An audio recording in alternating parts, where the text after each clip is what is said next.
बिस्मिल्लाहिर्रहमानिर्रहीम। लाखों करोड़ों दुरूदो सलाम मोहम्मद मुस्तफ़ा सल्लल्लाहु अलैहि वसल्लम और आले मोहम्मद पर। मैं हूं उमर दराज गोंदल।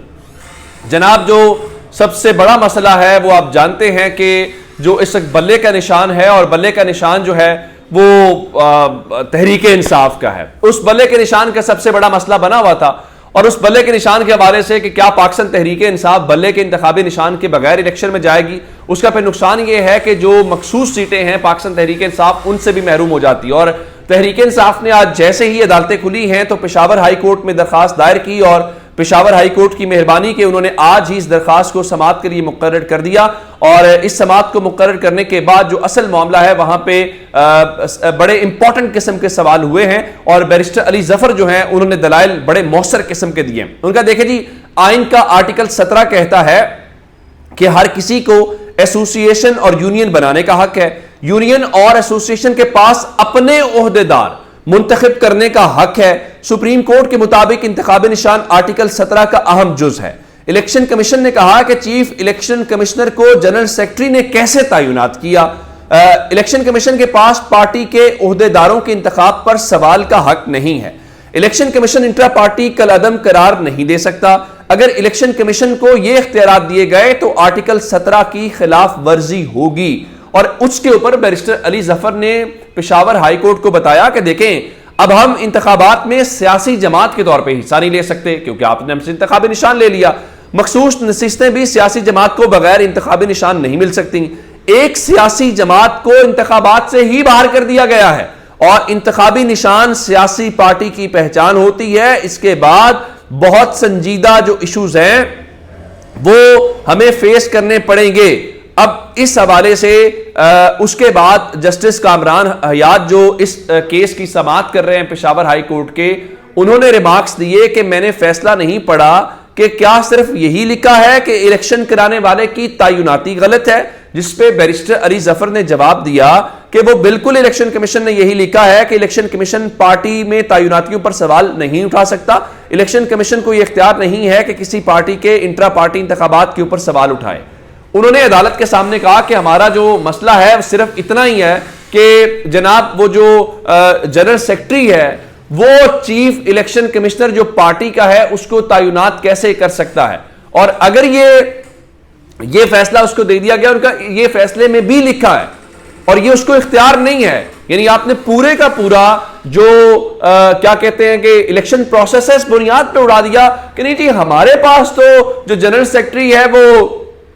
असद उमर है, तो ये उमर अयूब कैसे हो गया, और उमर अयूब ने आगे न्याजी साहब को कैसे जो है वो चीफ इलेक्शन कमिश्नर लगा दिया। अब जहां तक बात ये पहुंची, और आप एक और इलेक्शन कमीशन का अंदाजा करें कि इलेक्शन कमीशन ने आज 4 दिन के बाद इंट्रा पार्टी कलअदम करार देने का जो फैसला है उसकी मुसद्दका कॉपी जो है वो पाकिस्तान तहरीक इंसाफ को दे दी है। और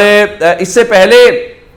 वो बेचारे इंतजार करते रहे कि हमें ये कॉपी मिल जाए और शायद ये कॉपी मिलने से हम उसको चैलेंज कर पाएं, लेकिन उनका नहीं, हम तसल्ली करेंगे। अच्छा, उसके बाद फैसले के हवाले से मैं आपको बताना चाहता हूं कि आज उसका फैसला नहीं हो पाएगा, लेकिन उसकी वजह यह है कि जो जस्टिस कामरान हयात साहब हैं,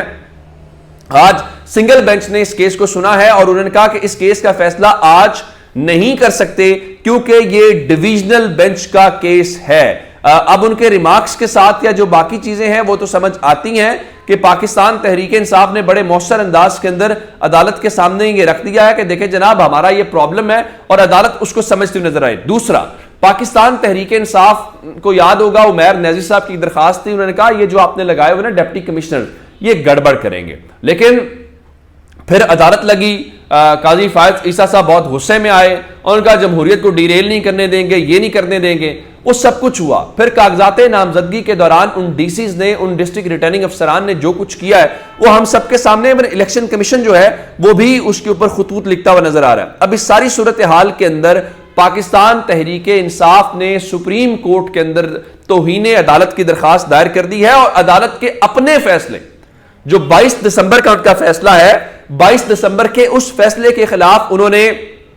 सेक्रेटरी दाखिला, سیکٹری الیکشن کمیشن اور صوبائی چیف سیکٹریز کو جو ہے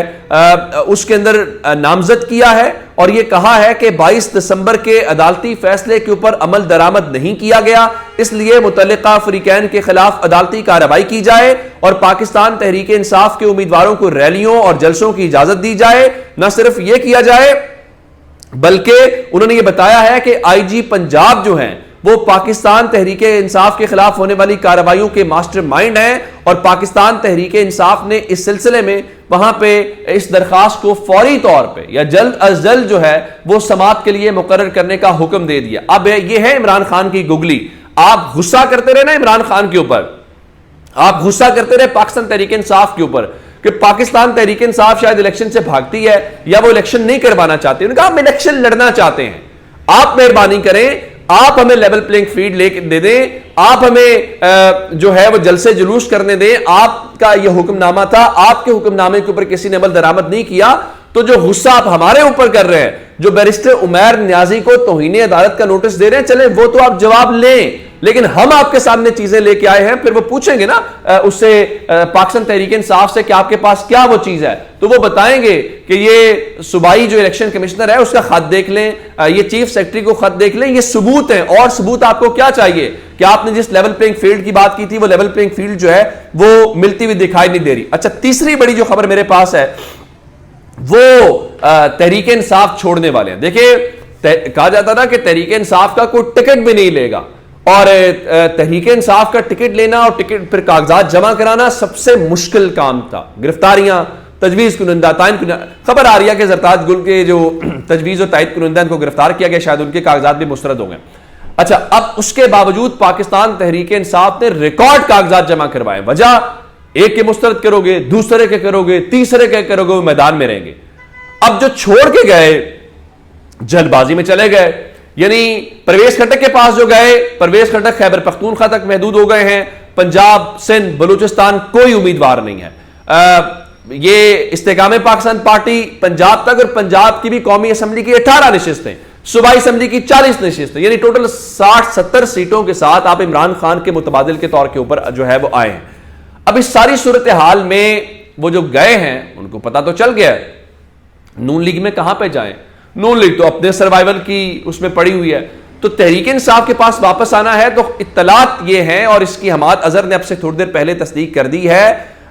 انہوں نے ایک ٹویٹ کیا ہے اور ایک بیان دیا ہے، چونکہ وہ پنجاب کے قائم مقام صدر ہیں، ان کے مطابق جن افراد سے جبرن پریس کانفرنسز کروائی گئی ہیں ان کی اکثریت واپسی کی خواہش مند ہے۔ اس کی ایک مثال لے لیتے ہیں، عثمان ڈار کے ساتھ جو کچھ ہوا، عثمان ڈار کی جو والدہ ہیں انہوں نے کہا وہ عمران خان کے ساتھ ہیں، وہ عمران خان کو ووٹ دیں گی، سب کچھ کریں گی، جس سے آپ کو اندازہ ہوتا ہے کہ لوگ پاکستان تحریک انصاف کے ساتھ جڑے میں۔ اچھا، اب اگر وہ واپسی کے خواہش مند ہے اور یہ لوگ، ظاہر سوال تو یہ اٹھے گا نا کہ انہوں نے رابطے بھی شروع کر دیے، پھر کون کون ہے جو واپس آنا چاہتا ہے؟ اطلاعات تو اور بھی بہت سارے لوگ ہیں جو نظر آ رہا ہے کہ الیکشنز کے قریب اب ٹکٹ وہ لینا چاہتے ہیں۔ تو حماد اظہر کے مطابق ان افراد کی واپسی کا فیصلہ کیس ٹو کیس جو ہے کی بنیاد کے اوپر عمران خان خود کریں گے۔ میں آپ کو وہ پالیسی بتا دیتا ہوں، وہ پالیسی کیا ہے؟ وہ پالیسی یہ ہے کہ دیکھیں، پریس کانفرنس سے سب کو پتا ہے کہ کتنی وہ پریشانی یا مجبوری میں کروائی گی۔ میں نے آپ کو سب کو کہا تھا کہ ہر کوئی عمران خان نہیں ہے، ہر کوئی دباؤ برداشت نہیں کر سکتا یا اس حد تک نہیں جاتا۔ اب اس سب کے اندر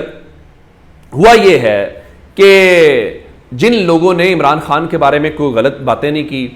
وہ لوگ جنہوں نے گند نہیں پھیلایا، جو فیاض الحسن چوہان نہیں بنے اور جو واقعتاً مجبور تھے، جن کو مجبور کیا گیا، ان کے حوالے سے عمران خان جو ہیں وہ جس طرح وہ علی نواز آوان والا تھا، تو شاید ان کے لیے واپسی کا رستہ جو ہے وہ کرے، کیونکہ مجبوری ہے، حالات، ہر انسان کی مجبوریاں، ان چیزوں کو دیکھنا پڑتا ہے۔ اپنا بہت سارا خیال رکھیے گا، خدا حافظ۔